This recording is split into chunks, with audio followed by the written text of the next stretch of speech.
since we're talking about Britain, would you advise Rachel Reeves to implement a wealth tax? Yeah, absolutely.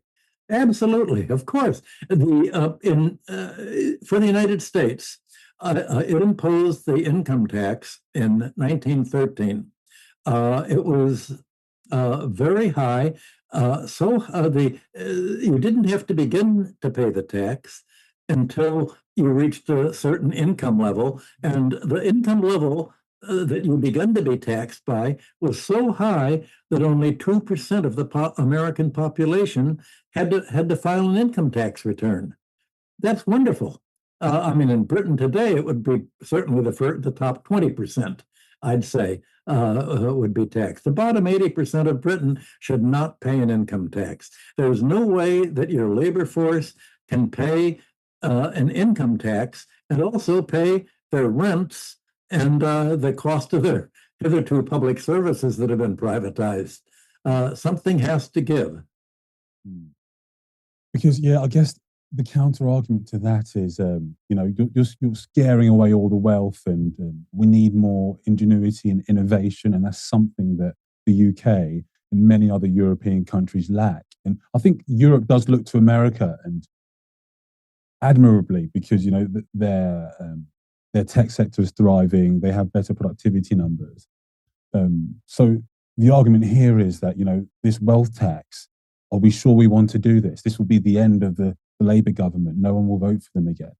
And I think that is also... It should be the end of the Labour government. At least Put it this way, Britain doesn't have a wealth tax. What they want to do is to say, give up to the wealthiest 20%, not to us.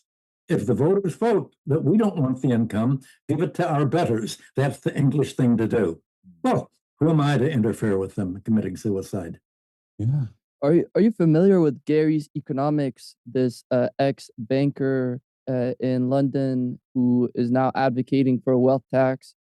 He basically made a name for kind of recognizing that there was this, rent seeking going on, and the divide between rich and poor is growing, and all the wealthy people are just owning all the land. They have so much money, they don't know what to do with it. They're just buying more and more things, more assets, and just trying to,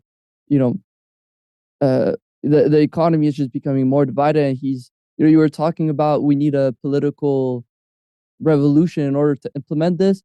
He's quite small, but he is kind of, I guess, leading that revolution. Well, yeah, or political wave. The only way that you can stop the current trend is by what you call a revolution, which is really a structural change. A structural change either requires a revolution or a public awareness that the economy has to be transformed to work in a different way than it's working now. And right now, the economy is leading towards more and more poverty and more concentration of wealth at the top of the pyramid. Here's British incomes of wage earners are stagnant, maybe going slightly down. The wealth of the upper 20% is going up and up and up in the stock market, the bond market, the real estate market, the financial markets. They're all going up. And is that the reason this is happening is because that's the way the economy is structured. And unless you restructure the economy, that trend is not going to change. Do you think it's human tendency that, with financialization, now they found an easy way to make money, and so why not just continue? It's certainly the logic of people who are making money in financial ways. They think, hey, I'm getting richer and richer and richer. And more important, something I really enjoy, the rest of the economy is getting poorer. The wealthy people love to see the rest of the economy getting poorer. That's their ego. And they think, boy, I'm getting richer, they're getting poorer. Of course I want this to go on. Hey, what's the change? But the problem is, why do the 80%, the rest of the people, go along with this?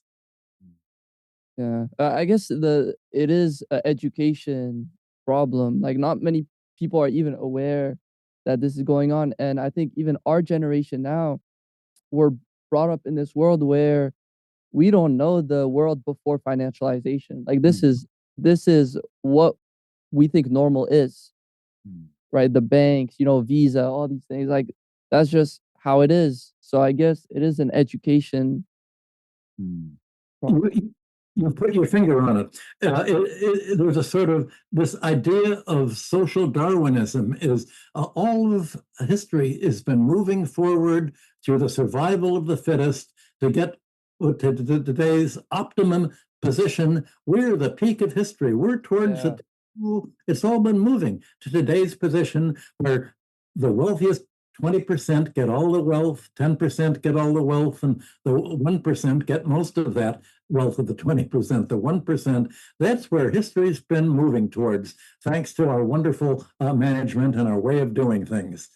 And this idea that it's a natural part of evolution and not completely unnatural, there's been an intellectual counter-revolution against classical economic thought and the idea of the rentier income as being unearned, and the idea that finance should be privatized instead of being a public utility. I guess the best way to put it in England is, why does China's economy go forward and not ours?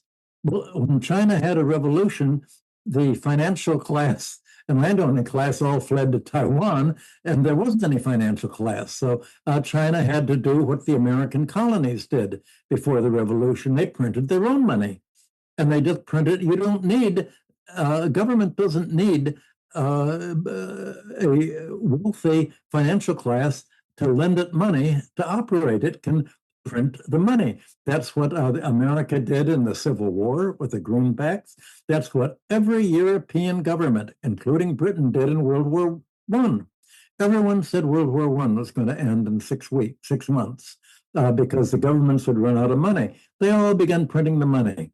That's what you could do today. The government doesn't need a wealthy financial class to say, give us all the money and let us become the central planners.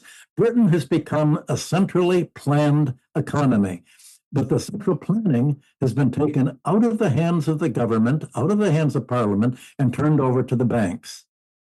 So you have to realize that these banks have planned the economy to make rentier gains for themselves at the expense of the economy at large. Is that so hard to understand? How can you politically make that clear enough for the voters to understand? I thought just saying it would be clear, but there's immediate thinking that resistance.